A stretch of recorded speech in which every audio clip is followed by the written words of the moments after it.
રાજ્યમાં પંચાયતોને ભ્રષ્ટાચાર મુક્ત બનાવવા માટે કડક વલણ અપનાવવામાં આવ્યું। સરકારે પંચાયતોને ભ્રષ્ટાચાર મુક્ત કરવા કાર્યવાહી હાથ ધરી। ગ્રામ પંચાયત, તાલુકા અને જિલ્લા પંચાયતોના હોદ્દેદારો સામે કાર્યવાહી થશે। તાલુકા અને જિલ્લા પંચાયતના પ્રમુખ સામે કાર્યવાહી કરાશે। ભ્રષ્ટાચારનો આરોપ સાબિત થશે તો પંચાયતોના પ્રમુખને ઘર ભેગા કરવામાં આવશે।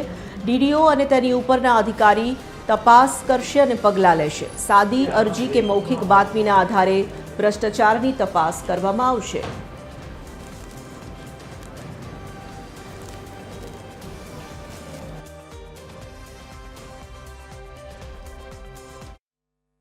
पंचायत व्यवस्था है ग्राम पंचायत, तालुका पंचायत और जिला पंचायत एमां कोईपण पंचायतना चूंटायेला पदाधिकारी श्री शिस्त विरुद्धना कृत्य करे तो एना विरुद्ध कया टाइपनी कार्यवाही अने केवी रीते करवामां आवे एना माटे एक स्टेन्डर्ड ऑपरेटिंग प्रोसिजर बनावो।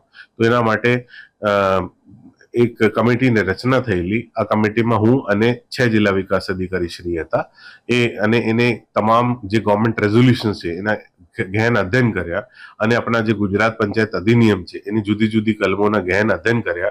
एना अध्ययन पछी एक रूल्स बनाववामां आवेला। आ जे रूल्स छे एने राज्य सरकारे मंजूरी आपी छे।